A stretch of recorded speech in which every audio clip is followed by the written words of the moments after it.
What is the best and worst investment that you have done in your life in terms of returns? Best तो मुझे बहुत clearly पता है, worst बहुत सारी होंगी, क्योंकि मैं टेक्नोलॉजी के साथ बहुत एक्सपेरिमेंट करता हूँ. यहाँ जितने माइक्स हैं ना, जितने माइक्स सारे मिला के रखे हैं, इससे 5 गुना ज़्यादा माइक्स मेरे पास अकेले पास होंगे घर पे. चाहे वो वायरलेस, ये शायद DJI का लगा हुआ है मेरे पास, इसमें हॉलीलैंड, रोड और वॉट नॉट सब पड़ा हुआ है. ये श्योर के मेरे पास माइक है, इवन मैंने कुछ लोगों को गिफ्ट भी दिए हैं श्योर के माइक्स, क्योंकि बहुत सारे इकट्ठे हो गए थे.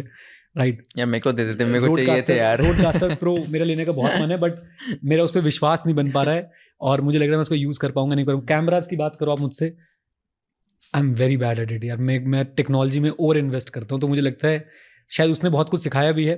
कैमराज मेरे पास सोनी के A7 IV एक साथ 2 लेके आया था. उसके बाद अभी कोई इनका नया कैमरा आया है, कोई पूरा सेटअप ऐसा एग्जैक्टली पॉडकास्ट का सेटअप अराउंड 7.5 लाख का. मैं और वृंदा गए और जोश में जाके कल से पॉडकास्ट शुरू करेंगे लेके आ गए, और कभी यूज़ नहीं किया फिर हमने उनको. तो that is my mistake, but जो दिया है वो भी टेक्नोलॉजी ने, उसका बहुत बड़ा रोल रहा है. And the best investment is के एक स्टार्टअप में इन्वेस्ट किया था एंड उसे एक यूनिकॉर्न स्टार्टअप ने एक्वायर कर लिया विदाउट रिवीलिंग द फिगर्स. अच्छा रिटर्न बना उसमें, 23 गुना रिटर्न बना था, ये मैं बता सकता हूँ. 23 गुना और लगभग 1.5-2 साल के अंदर. And that was not less than a lottery. Again luck सही रहा, टाइमिंग सही रही, अच्छा रिटर्न बना उसके ऊपर. राइट. एंड प्लीज कोई इससे ये इंस्पिरेशन बिल्कुल ना ले कि बड़े पैसे से ही पैसा बनता है. मुझे ऐसा लगता है कि आपकी एक्टिव इनकम से पैसा बनता है. राइट. उस स्टार्टअप में भी इन्वेस्ट करने के लिए पैसे तो चाहिए थे ना. करेक्ट. और वो पैसा मुझे अपनी एक्टिव ऑक्यूपेशन, एक्टिव प्रोफेशन से मुझे मिला. राइट. और उसके बाद मैंने कान पकड़ लिया, स्टार्टअप में कभी इन्वेस्ट नहीं करूंगा. अब मैं बहुत छोटा अमाउंट इन्वेस्ट करता हूँ, बहुत ही एकदम जिसको शायद मैं रख के भूल भी जाऊँ, मैं वैसा अमाउंट जो अब इन्वेस्ट करता हूँ. वो बेट मैंने पता नहीं क्यों ली, क्या उस समय माइंड में था, क्या स्टार्स क्या थे उस समय. मैं सारा क्रेडिट लक को दूंगा यार. मैं कोई बहुत एकदम ऐसा वेंचर कैपिटलिस्ट तो मैं हूँ नहीं. राइट. कोई मेरा कोई फंड तो चल नहीं रहा है. 4 लड़के थे, 4 लोग थे, चारों पे बहुत विश्वास हुआ. उसमें से एक पे बहुत विश्वास हुआ कि okay this is the guy जो फोड़ सकता है ज़िंदगी में. बस उस विश्वास पे, सिर्फ उस विश्वास पे वो पैसे लगाए थे. वो सबसे बढ़िया इन्वेस्टमेंट रही. अभी आप यूजुअली कितना टिकट साइज इन्वेस्ट करते हो स्टार्टअप्स में? अब तो मैं यार मैं सच बताऊं, अब तो मेरे पास कोई 5 लाख तो मैंने बहुत सारे स्टार्टअप्स में कर रखा है, बट अब मैं दूर रहता हूँ. अच्छा. मैंने बोला ना, समय के साथ साथ आप बदलते हो और आपको बदलना भी चाहिए समय के साथ साथ. Why not. तब वो रिस्क एपेटाइट थी, तब वो थॉट था कि कुछ करेंगे बढ़िया सा.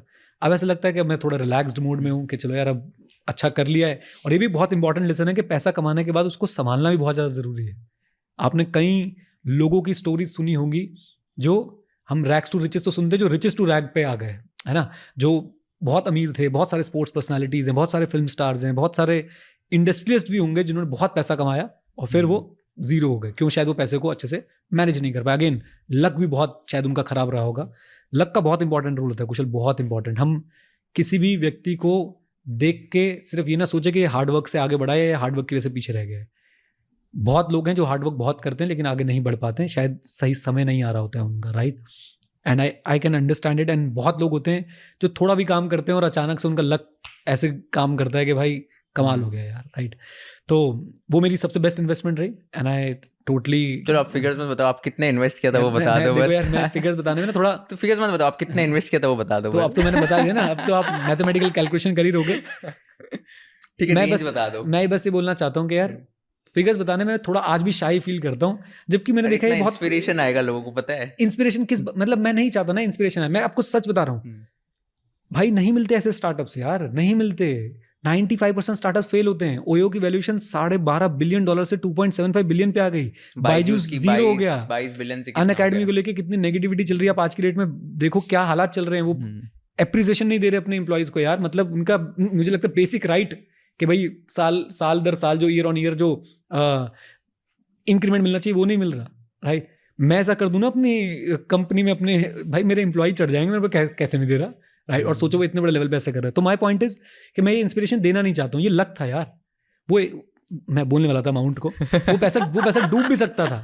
वो पैसा जीरो भी हो सकता था. 10 लाख तो डाला होगा कम से कम. 10 लाख कुछ नहीं होता यार. मतलब अगर कुछ नहीं बड़ा, मैं कहता हूँ मतलब 10 लाख. सॉरी, मतलब मैं बिल्कुल बोस्ट नहीं करना चाहता, बिल्कुल मैं शो ऑफ नहीं करना चाहता. 10 लाख बहुत कुछ होता है एक आम व्यक्ति के लिए. मेरे लिए उस टाइम पे कुछ नहीं था वो.